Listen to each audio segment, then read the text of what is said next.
He missed his ship, not because of cowardice, not because of hesitation, just bad timing. That mistake should have ended his war before it began. Instead, it placed a 6-year-old college kid alone in the darkest water of the Pacific, aboard a plywood boat facing 11 Japanese destroyers. No armor, no backup, no doctrine that said he should survive. What happened next wasn't heroics. It wasn't luck. It was one quiet decision that broke every rule in the Navy's manual and turned a missed assignment into the most lethal ambush Japanese destroyers had ever faced. On paper, Lieutenant Lester Hollis Gamble did not belong here. He wasn't a Naval Academy graduate. He hadn't spent 4 years memorizing fleet maneuvers or destroyer doctrine. He was a reserve officer, a college engineering student from California who had joined the Navy after Pearl Harbor and been sent where the regulars didn't want to go: plywood torpedo boats. By December 1942, the waters around Guadalcanal were already a graveyard. American cruisers lay wrecked on the seabed. Japanese destroyers ruled the night. The men who survived called it Ironbottom Sound, and everyone knew why. Every night, the Japanese Navy ran supplies down the slot, the operation Americans bitterly nicknamed the Tokyo Express. Fast destroyers, trained crews, night-fighting experts. They came in darkness, unloaded, and vanished before dawn. The U.S. Navy tried to stop them. Cruisers failed. Destroyers failed. Aircraft failed. So they sent in PT boats. 80 feet of wood. No armor. 12 men. 4 unreliable torpedoes. Against ships 50 times their size. The results were catastrophic. In the weeks before Gamble's patrol, PT squadrons had fired dozens of torpedoes and scored 0 hits. Boats were shredded by searchlights and 5-inch gunfire. Men burned alive when engines ignited. Admirals quietly labeled PT attacks against destroyers ineffective. Some called them suicidal. Gamble watched this pattern repeat night after night. Full throttle attacks, engines screaming, white wakes glowing in the dark. Japanese lookouts spotted them early. Searchlights snapped on. Gunfire followed. PT boats scattered and fired wildly, hoping for luck. Luck never came. Then, one night, weeks earlier, something went wrong. An overheated engine forced Gamble to cut power. His boat drifted in silence, dead in the water. He waited for the inevitable searchlights, shells, death. Instead, a Japanese destroyer passed nearby. It never saw him. That moment lodged in his mind. Silence, darkness, invisibility. By December 11th, 1942, as Gamble ordered his engines cut and his boat drifted into black water, he wasn't following doctrine anymore. He was testing an idea the Navy said should get him killed.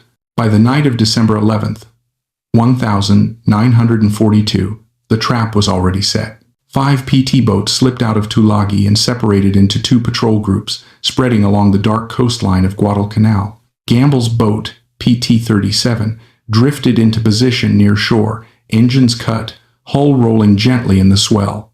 No wake, no noise, no light. Just men waiting in silence so deep it made time stretch. For hours, nothing happened.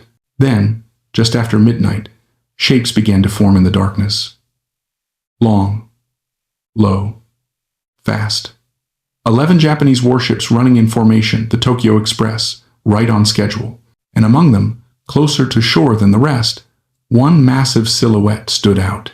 It was the flagship of Rear Admiral Raizo Tanaka, the destroyer Teruzuki. 440 feet of steel, radar, searchlights, rapid-fire guns. The most advanced destroyer in the Imperial Japanese Navy, and it was heading straight toward a wooden boat sitting dead in the water. At 800 yards, Gamble could hear water breaking against the destroyer's bow. At 600, he could feel the vibration through the hull. One searchlight sweep and PT-37 would vanish in splinters. This was the moment Doctrine said he should already be dead. Instead, Gamble waited. Only when the range collapsed to point-blank 400 yards did he give the order. Engines on, full throttle. Attack! 3 Packard engines exploded to life. PT-37 lunged forward from a dead stop, erupting out of the darkness. Before the Japanese crew could react, 4 Mark 8 torpedoes slammed into the water in a tight spread. Then Gamble turned hard and ran. For long seconds, nothing happened. Torpedoes had a reputation: duds, premature detonations, failure. Then the night tore itself open. A violent explosion ripped into Teruzuki's stern, followed by another. Flames climbed into the sky. The destroyer slowed, then began to die mortally wounded by a boat the Navy had already written off as useless. Behind Gamble, the largest warship ever sunk by a PT boat in World War II was burning, and the Japanese night belonged, briefly, to silence again. The shockwave rolled across Ironbottom Sound like thunder. Behind PT-37, the burning silhouette of Teruzuki lit the night sky, her stern shattered, fires climbing through her superstructure. Japanese destroyers swerved out of formation in confusion, unsure where the attack had come from or how a wooden boat had struck them at point-blank range. On PT-37, no one cheered. They were too busy running. Gamble pushed the engines to their limits, hugging the coastline where darkness swallowed them again. Searchlights stabbed across the water, but now they were searching for ghosts. Japanese gunfire thundered in the distance, aimed at shadows that no longer existed. Minutes later, Gamble regrouped his surviving boats. The radio crackled with fragmented reports: confusion, damage, casualties. One PT boat was missing. Another was limping away, hit but afloat. Victory came tangled with loss. At dawn, the truth surfaced. Teruzuki, flagship of Rear Admiral Raizo Tanaka, was gone. 2 torpedo hits had crippled her. Damage control failed. By early morning, her captain ordered the ship abandoned. She slipped beneath the surface of Ironbottom Sound, taking more than 100 sailors with her. For the first time, a Tokyo Express run had been decisively broken by PT boats. The Navy's reaction was immediate and divided. Some officers called it luck, a fluke, a reckless gamble that had only worked once. Others looked at the math: dozens of failed attacks using standard doctrine, and 1 successful ambush using silence. Admiral William Halsey didn't hesitate. If it sank Japanese ships, it became doctrine. Within days, Gamble's wrong, tactic engines off, ambush positioning, point-blank torpedo spreads was ordered fleet-wide. PT boats stopped charging blindly into searchlights. They waited. They hid. They hunted. The results were undeniable. Over the next months, PT boats using Gamble's methods sank and damaged multiple Japanese destroyers. The Tokyo Express slowed, routes changed, crews grew nervous. Japanese sailors began calling the PT boats devil boats, attackers that appeared from nowhere and vanished before retaliation. 1 missed ship, 1 quiet decision, and the balance of night warfare in the Solomon Islands shifted. The manual hadn't changed yet, but the war already had. Success did not bring celebration. It brought arguments. Within hours of Teruzuki's sinking, reports reached squadron headquarters, and the room split down the middle. Naval Academy officers called it reckless luck, a statistical anomaly. 1 destroyer sunk did not erase weeks of failure. They pointed to the cost. Another PT boat lost. Men dead in the water. Proof, they argued, that abandoning doctrine only multiplied casualties.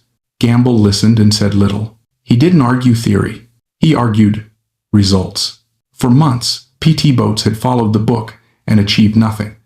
Engines screaming, wakes glowing, torpedoes missing, men dying. 1 night of silence had done what dozens of correct attacks could not. Fleet Command agreed. Orders came down fast. PT boats operating against the Tokyo Express were to abandon high-speed charge tactics. Ambush positioning was authorized. Engines off. Shoreline darkness. Point-blank torpedo spreads. Doctrine rewritten in real time. The impact was immediate. Japanese destroyer crews changed behavior almost overnight. Runs were delayed or canceled when PT boats were reported. Searchlights swept closer to shore. Lookouts doubled. Routes shifted farther offshore, reducing unloading speed. Fear entered the equation, and fear slowed logistics. Within months, PT boats using Gamble's method struck again. Another destroyer damaged, then another sunk. Hit rates climbed from near zero to meaningful numbers. More importantly, Japanese confidence collapsed. The Tokyo Express was no longer invisible. Admiral Raizo Tanaka, once the master of night destroyer warfare, never commanded at sea again after being wounded during Teruzuki's loss. Japan lost more than a ship that night. It lost momentum. Yet Gamble never claimed credit. When reporters called him an ace, he shrugged. When medals were mentioned, he deflected. He spoke instead of the men who didn't come back, officers who tried to replicate the tactic and paid the price. Victory, he understood, always came with a bill. What mattered wasn't glory. What mattered was that the Tokyo Express slowed, Guadalcanal held, and the campaign that could have dragged on for another year began to collapse. All because one lieutenant accepted a truth the manual refused to admit. Speed wasn't survival. The war moved on, but the lesson stayed. Within weeks, the Tokyo Express was no longer running freely. Japanese destroyers slowed their approaches, routes shifted, supply drops failed. What had once been a confident nightly operation became cautious, delayed, and inefficient. Fear did what cruisers and aircraft could not. It disrupted logistics. And logistics decided Guadalcanal. 2 months later, Japanese forces evacuated the island. The campaign that had bled both navies dry ended not with a fleet action, but with a quiet withdrawal. Historians would later argue about air power, attrition, and strategy. But buried in the numbers was a simpler truth. Destroyers that fear the night stop feeding armies. As for Lester Hollis Gamble, he refused to become a legend. He declined interviews. He dismissed praise. When asked how he felt about rewriting naval doctrine, he said it just seemed obvious. He credited his crew. He remembered the men who didn't return. During 8 months of combat patrols in the most dangerous waters of the Pacific, Gamble never lost a single crewman from his boat. After the war, he went home. No memoirs, no speaking tours, no spotlight. But his idea lived on. Modern U-8th Navy Special Operations craft still teach the same principle. Silent approach, ambush positioning, strike first, disappear. It's written into manuals, now stripped of names, polished into doctrine. The irony is cruel and fitting. The Navy spent decades teaching officers to follow the book. The book only changed when someone ignored it. One missed ship, one quiet night. And a wooden boat proved that sometimes survival doesn't come from doing things right. It comes from doing them differently. Silence was. Lester Gamble did not come from the Naval Academy. He was a reserve officer, an engineering student turned PT boat skipper because the regular Navy considered the assignment undesirable. That mattered. He did not inherit doctrine as sacred truth. He inherited it as instructions that he could compare against what his eyes told him. He watched PT boats attack at speed and die. Then, one night, something went wrong. An overheated engine forced his boat to drift silently, engines off, powerless. A Japanese destroyer passed nearby. It never saw him. That moment mattered more than 100 training lectures. Gamble did not invent a revolutionary tactic in a flash of genius. He noticed a contradiction. Speed, which doctrine defined as safety, was actually visibility. Silence, which doctrine defined as death, was invisibility. This is a crucial distinction. Innovation rarely comes from brilliance. It comes from attention. People outside the system's center reserves, volunteers, late entrants, are often less invested in defending institutional myths. They observe outcomes, not reputations. This is why innovation so often comes from the margins. From the perspective of headquarters, Gamble's ambush tactic looked suicidal. Engines off, dead in the water, within gun range of destroyers. From the perspective of PT boat crews, the existing doctrine was already suicidal. This exposes a fundamental flaw in how organizations assess risk. Doctrine evaluates risk statically, what should be dangerous in theory. Operators evaluate risk dynamically, what is killing people in practice. To Gamble, drifting silently wasn't a reckless gamble. It was a calculated trade. Increased vulnerability, if detected. Drastically reduced probability of detection. Doctrine focused on the first variable. Reality was dominated by the second. The lesson here is brutal but clear. The most dangerous tactic is often the one everyone already accepts. When Teruzuki was sunk, the Navy faced an uncomfortable moment. A wooden boat had destroyed one of the most advanced destroyers in the Imperial Japanese Navy. The Tokyo Express had been disrupted. Something had worked. The immediate reaction was not celebration, it was argument. Some officers called it luck. Others called it recklessness. Many argued that one success could not outweigh months of failure using standard tactics. They were correct statistically. But war is not statistics. War is trends. Before Gamble, dozens of attacks, zero effect. After Gamble, destroyers sunk, routes altered, enemy behavior changed. Admiral William Halsey understood something many others did not. In war, explanation follows success, not the other way around. If it sinks Japanese ships, do it again. End quote. That decision mattered more than any analysis. This leads to a core lesson. In war, results create doctrine. Doctrine does not create results. When Teruzuki was sunk, the Navy faced an uncomfortable moment. A wooden boat had destroyed one of the most advanced destroyers in the Imperial Japanese Navy. The Tokyo Express had been disrupted. Something had worked. The immediate reaction was not celebration. It was argument. Some officers called it luck. Others called it recklessness. Many argued that one success could not outweigh months of failure using standard tactics. They were correct, statistically. But war is not statistics. War is trends. Before Gamble, dozens of attacks, zero effect. After Gamble, destroyers sunk, routes altered, enemy behavior changed. Admiral William Halsey understood something many others did not. In war, explanation follows success, not the other way around. If it sinks Japanese ships, do it again. Was Withna. That decision mattered more than any analysis. This leads to a core lesson. In war, results create doctrine. Doctrine does not create results.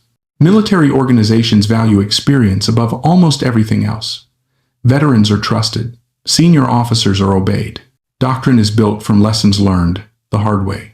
But experience has a dark side. Experience teaches patterns, and once patterns are internalized, the brain resists alternatives. When officers at Guadalcanal saw PT boats fail repeatedly, they didn't see a broken concept. They saw flawed execution.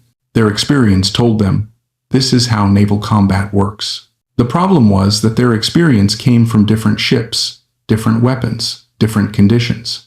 Destroyer captains thought in terms of armor, range, radar, and sustained fire. PT boats lived in a different universe, short range, fragile hulls, unreliable torpedoes, and darkness so thick it erased distance. Applying destroyer logic to PT boats was like applying battleship doctrine to a knife fight. Experience, instead of clarifying reality, distorted it. This leads to a critical lesson. Experience is only valuable when it matches the problem you are facing. Doctrine exists because humans crave control in chaos. Manuals promise that if you follow steps correctly, outcomes become predictable. But combat destroys predictability. The Navy's PT doctrine tried to impose control by regulating speed, attack angles, and withdrawal procedures. What it could not regulate was the enemy's perception, what they heard, what they saw, and what they expected. Japanese destroyer crews didn't react to what PT boats intended to do. They reacted to what PT boats revealed. Noise, wake, and timing gave the Japanese control over the engagement before the Americans even realized it. Gamble's insight wasn't technical. It was psychological. He understood that control belonged to whoever was seen last. By cutting engines and waiting, he surrendered mechanical control in exchange for psychological dominance. This is the second lesson. In combat, control is often psychological, not mechanical. One of the least discussed elements of this story is not Gamble, it is the officer who allowed him to try. Permission matters. Without a superior willing to accept responsibility for deviation, Gamble's idea would have died in a briefing room. Most innovations do. Commanders are often judged not by outcomes, but by compliance. Saying no is safer than saying try. If something goes wrong, refusal is invisible, approval is recorded. Progress requires someone to accept blame before success is proven. This exposes a fundamental truth. Innovation requires leaders who are willing to absorb risk on behalf of subordinates. Most leaders don't fail because they make bad decisions. They fail because they refuse to authorize good ones. War has a way of exposing the difference between knowledge and understanding. Knowledge is what is taught, memorized, tested, and certified. Understanding is what survives contact with reality. The story of Lester Gamble belongs to the second category. It is not a lesson about bravery, nor about clever tactics, but about how humans adapt when systems fail, and how survival often depends on abandoning certainty rather than improving it. Before Guadalcanal, the United States Navy believed it understood night naval combat. It had doctrine, manuals, training syllabi, and officers educated to execute them. PT boats were given a role within that framework, even though they were never designed to fight destroyers directly. When those boats failed repeatedly, the failure did not initially discredit the doctrine. Instead, the failure was absorbed by the system and explained away. This is how institutions protect themselves. They reinterpret reality until it fits their expectations, rather than questioning the expectations themselves. What happened in the Solomon Islands revealed a deeper truth. The Navy was not fighting the war it had prepared for. It was fighting a war shaped by darkness, geography, logistics, and human perception. Japanese destroyer crews were not winning because their ships were invincible. They were winning because they controlled the night. They dictated when contact occurred, how it occurred, and how long it lasted. Every American attempt to impose textbook solutions only reinforced that advantage. Gamble's insight did not come from superior education or abstract reasoning. It came from proximity. He watched men die. He watched patterns repeat. He noticed that every failed attack shared the same visible features: noise, speed, light, predictability. When his own boat drifted silently by accident and survived, the lesson was not intellectual. It was visceral. Silence had value. Darkness could be used, not feared. This moment highlights an uncomfortable reality about learning in war. Most lessons are not discovered by planning. They are discovered by failure. Yet, organizations are structurally resistant to learning from failure, especially when failure implicates deeply held beliefs. It is easier to blame individuals than to revise systems. Gamble was dangerous not because his idea might fail, but because it implied that the Navy's confidence had been misplaced. The choice Gamble made was not between safety and risk. It was between two kinds of risk. One was familiar, accepted, and statistically lethal. The other was unfamiliar, unauthorized, and theoretically dangerous. Doctrine labeled the second option reckless, but experience showed the first option was already killing people. Gamble chose uncertainty over certainty because certainty had proven fatal. This is a pattern that appears again and again in conflict. Armies cling to familiar methods long after enemies have adapted to them. Pilots repeat attack profiles that once worked. Infantry units advance along predictable routes. Navies rely on formations that made sense under previous conditions. The enemy does not need to outgun these forces. It only needs to anticipate them. When Gamble cut his engines and waited, he reversed the psychological equation of the engagement. Instead of reacting to Japanese movements, he forced the Japanese to move into his space without knowing they were being watched. Control shifted quietly, not through firepower, but through perception. This is a crucial lesson. Control in combat often belongs to the side that decides when violence begins, not the side with the larger guns. The aftermath of the Teruzuki's sinking revealed another truth about institutions. Even undeniable success does not immediately change belief. Officers argued. Committees debated. Explanations were constructed to preserve existing hierarchies. Luck was invoked. Coincidence was emphasized. What mattered was not whether the tactic worked, but whether it threatened the legitimacy of established authority. Change only occurred because the strategic situation left no alternative.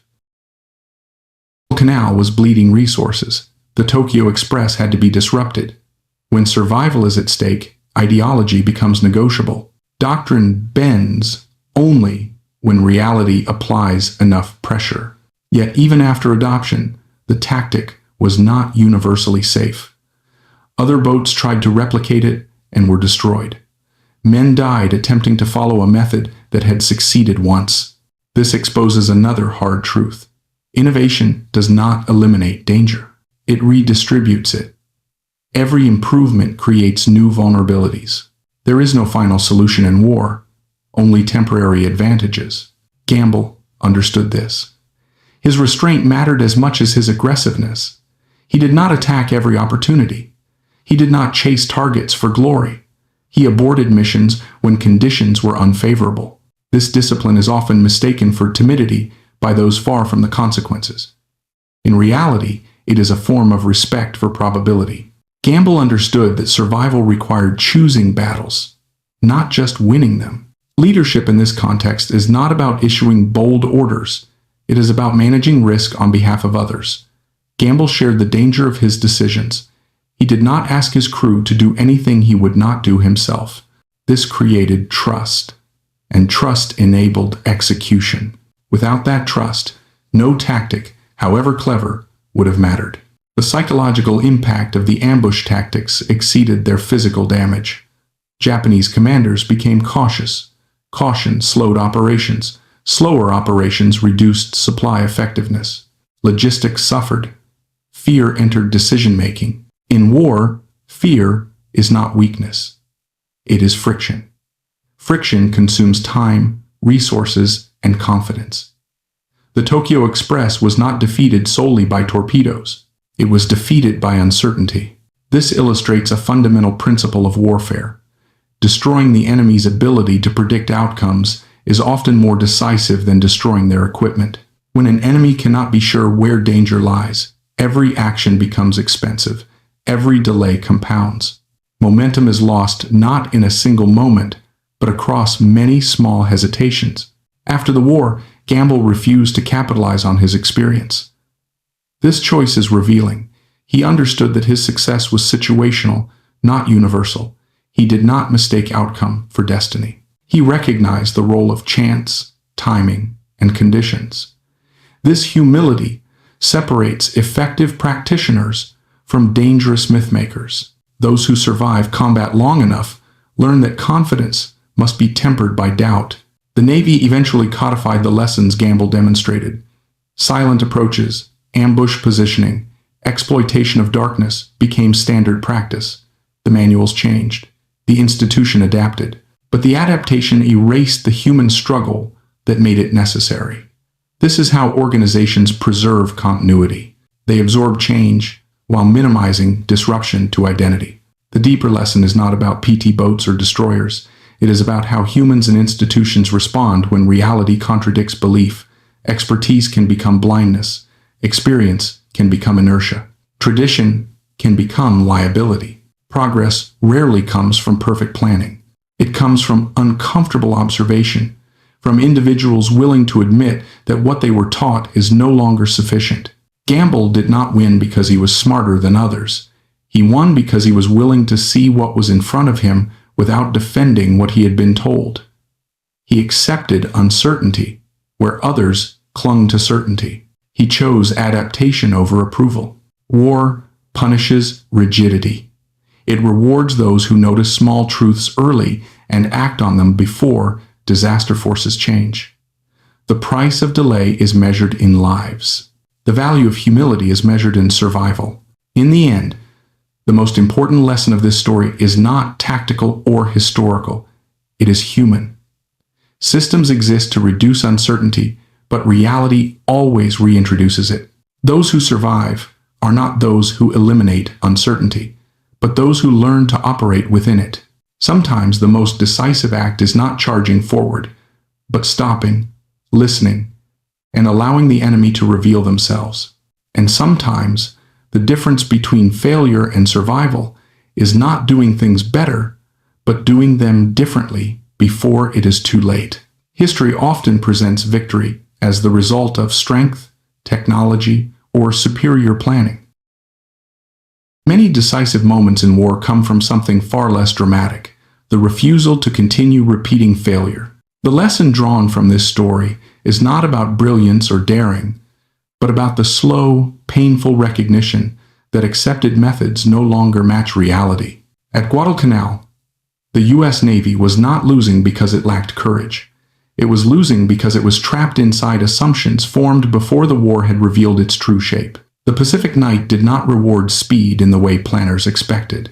It punished it. Noise, wake, and predictability turned movement into exposure. The enemy did not need better weapons. They only needed patience. The fundamental error was not tactical. It was cognitive. Commanders believed that correct behavior guaranteed survivability. When survivability failed to appear, they blamed execution rather than belief. This is a common human response. Admitting that the framework itself is wrong threatens identity, authority, and legitimacy. It is easier to assume people are failing than to accept that the system guiding them is obsolete. What makes this story instructive is not that one officer found a better method, but that the better method contradicted deeply ingrained instincts. Movement feels safe. Speed feels protective. Stillness feels like surrender. These instincts are reinforced in training, culture, and psychology. Gamble's decision inverted them. He treated stillness as protection and movement as danger. This inversion felt wrong because it violated intuition, not because it violated reality. This highlights a critical lesson about adaptation. Humans often confuse instinct with wisdom. Instinct evolved for survival in familiar environments, not for modern warfare. When conditions change faster than instincts adapt, intuition becomes unreliable. Those who survive are not those who trust instinct most strongly, but those who test instinct against evidence. Another lesson emerges from the Navy's delayed acceptance of the tactic. Institutions rarely reject new ideas because they are unproven. They reject them because they are destabilizing. A new tactic does more than propose a better outcome. It implies that previous decisions caused unnecessary loss. That implication creates resistance far stronger than skepticism. Accepting innovation often means accepting guilt. This is why change usually follows crisis. Only when the cost of maintaining belief exceeds the cost of abandoning it does an institution adapt. Guadalcanal provided that pressure. Continued failure made denial unsustainable. Success, even limited success, became permission to rethink. Yet even after acceptance, the tactic did not become universally safe or reliable. Some crews died attempting to replicate it. This reveals another uncomfortable truth. Innovation does not eliminate risk. It shifts it. The idea that progress makes war safer is largely false. Progress merely changes who bears danger and when. Gamble's method reduced predictability for the enemy, but it increased the consequences of detection. Success depended on judgment, timing, and restraint, not just on method. This brings the focus to leadership rather than tactics. Gamble's effectiveness was not rooted in aggressiveness. It was rooted in selectivity. He did not treat opportunity as obligation. He understood that refusing to engage could be as important as engaging. This restraint is often undervalued in military culture, which celebrates action over patience. Yet patience is often what preserves life. Leadership, in this sense, is not about decisiveness alone. It is about discernment. The ability to decide when not to act separates effective commanders from reckless ones. Gamble's record of not losing crew members was not accidental. It reflected a mindset that valued survival as a prerequisite for success, not as a secondary concern. The psychological impact of the tactic also deserves emphasis. Japanese destroyers were not defeated primarily by losses. They were defeated by uncertainty. Once crews believed they could be attacked without warning, the night lost its predictability. Operations slowed. Confidence eroded. Decision-making became cautious. In war, caution is expensive. It consumes time, fuel, and momentum. This illustrates a broader principle. Warfare is not an exchange of force alone. It is an exchange of confidence. One side dictates expectations, it controls tempo. Gamble's tactic disrupted expectations. It forced the enemy to question assumptions that had previously made them dominant. That questioning did more damage than any single torpedo. Another lesson lies in what happened after the war. The Navy eventually incorporated these tactics into doctrine, but the story became sanitized. Names faded. Context was stripped away. The lesson was preserved, but the discomfort was removed. This is how institutions survive change. They absorb outcomes while minimizing acknowledgement of how wrong they once were. Yet the danger remains. The next war will present different conditions. New doctrines will again harden into assumptions. New failures will again be explained away. The pattern repeats because the underlying human tendencies remain unchanged. The enduring lesson is therefore not historical. It is structural. Systems reward conformity. War punishes it when conditions shift. Survival belongs to those who notice mismatch early and act before disaster forces adaptation.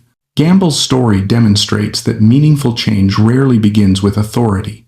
It begins with observation. It begins when someone close enough to consequences decides that repeating failure is more dangerous than breaking rules. That decision is rarely comfortable and never guaranteed to succeed. In the end, the most important lesson is not about courage under fire, but about courage under doubt. The courage to admit uncertainty. The courage to abandon familiar methods. The courage to accept that what once worked may now be lethal. War does not favor the strongest belief. It favors the most flexible mind. Wars are often remembered as contests of strength, but they are more accurately contests of adjustment. Victory rarely belongs to the side that begins with the best ideas. It belongs to the side that abandons bad ideas first. The events surrounding Lester Gamble reveal this pattern with unusual clarity, because the failure was obvious long before the solution was accepted. At Guadalcanal, the U.S. Navy did not lack information. Reports were written. After-action summaries were filed. Casualty figures were tallied. The evidence was unambiguous. Standard PT boat tactics were not working, yet information alone did not produce change. This exposes a crucial lesson. Information does not drive decisions. Interpretation does, and interpretation is shaped by belief. The Navy interpreted repeated failure as friction rather than falsification. Doctrine was assumed to be fundamentally sound, so outcomes that contradicted it were treated as anomalies. This mindset is common in complex organizations. Systems are built to explain away error, not to expose it. Over time, this creates a dangerous feedback loop in which failure reinforces commitment rather than doubt. Gamble's contribution was not an alternative theory. It was a refusal to ignore what was already visible. He did not argue that doctrine was wrong in principle. He simply acted as though reality mattered more than intention. This distinction is important. Many organizations tolerate discussion but resist action. Gamble did not seek permission to debate doctrine. He tested an assumption under real conditions, where the cost of being wrong was immediate. This highlights a subtle lesson about adaptation. Change is rarely born from consensus. It is born from localized decisions made under pressure, often before institutional approval exists. By the time consensus forms, the decisive moment has usually passed. Another lesson emerges from the Navy's initial resistance. The strongest opposition to Gamble's tactic did not come from those most exposed to danger. It came from those farthest from it. Distance from consequence often increases confidence. When leaders are insulated from immediate risk, they are more likely to trust abstraction over observation. Gamble's proximity to danger sharpened his judgment. He could not afford theoretical comfort. This pattern appears repeatedly in war. Frontline adaptation almost always precedes official acceptance. Infantry units adjust movement patterns before manuals change. Pilots alter attack profiles before training syllabi are revised. Sailors modify procedures long before doctrine catches up. Institutions formalize lessons only after individuals have already paid for them. The story also reveals the difference between aggression and initiative. Gamble's decision was not aggressive in the traditional sense. He did not seek contact. He waited. He did not chase targets. He allowed targets to come to him. This runs counter to cultural ideals that equate action with courage. In reality, patience often requires greater discipline than motion. This distinction matters because organizations often reward visible action over effective action. Speed, noise, and activity are easily measured. Silence, restraint, and timing are not. As a result, systems often select for behaviors that look decisive rather than those that produce results. Gamble's method worked precisely because it avoided visible decisiveness until the decisive moment arrived. Another lesson lies in the role of expectation. Japanese destroyer crews were not defeated because they lacked skill. They were defeated because they expected danger to appear in a particular form. Once that expectation was violated, their advantage evaporated. This demonstrates a fundamental principle of conflict. Strength is less important than predictability. Predictability invites exploitation. Gamble did not overpower the enemy. He disoriented them. By doing so, he forced them to operate more cautiously, more slowly, and less efficiently. That loss of efficiency mattered more than any single engagement. Logistics suffered not because ships were sunk, but because confidence was shaken. In prolonged campaigns, shaken confidence is often decisive. The Navy's eventual acceptance of the tactic illustrates another enduring truth. Institutions do not change because they are convinced. They change because alternatives are exhausted. When existing methods fail catastrophically and repeatedly, even rigid systems begin to bend. Guadalcanal created that pressure. Continued losses made ideological purity unsustainable. Yet acceptance did not erase controversy. Even after success, arguments persisted. This reflects a deeper human tendency. Success that contradicts belief is uncomfortable. It forces reevaluation not only of tactics, but of judgment. It implies that losses might have been avoidable. That implication is emotionally and professionally threatening. This is why institutions often absorb innovations while minimizing acknowledgement of prior error. The lesson is preserved, but the discomfort is buried. Over time, the innovation becomes obvious, and the struggle to accept it is forgotten. This cycle repeats with each new conflict. Another important lesson emerges from Gamble's restraint after success. He did not push the tactic beyond its limits. He understood that no method is universally applicable. Conditions change. Enemies adapt. What works once may fail later. This awareness prevented overconfidence. Overconfidence is often deadlier than caution. Gamble's refusal to chase recognition reinforces this point. He understood that war does not reward those who believe too strongly in their own success. Survival requires constant reevaluation. Confidence must remain provisional. This mindset contrasts sharply with institutional narratives that prefer certainty and clarity. The most enduring lesson of this story is not about innovation itself, but about timing. Gamble acted at a moment when failure had become undeniable, but before the system had accepted it. That narrow window is where meaningful change occurs. Too early, and ideas are dismissed. Too late, and the cost of change becomes catastrophic. This lesson extends beyond war. In any complex system, warning signs appear long before collapse. Metrics degrade. Outcomes worsen. Yet belief persists. Those closest to consequences often see the problem first. Those farthest from them decide last. Gamble's story reminds us that adaptation is not an abstract process. It is a human one. It requires individuals willing to accept responsibility without assurance, to act without validation, and to tolerate criticism in exchange for possibility. War punishes those who wait for certainty. It rewards those who notice when certainty has become a liability. In the end, the lesson is simple but difficult to apply. When repeated failure produces the same explanations, the explanations are wrong. When doctrine demands sacrifice without results, doctrine must change. And when survival depends on adaptation, permission often comes too late. Who survive are not those who know the rules best, but those who recognize when the rules no longer apply.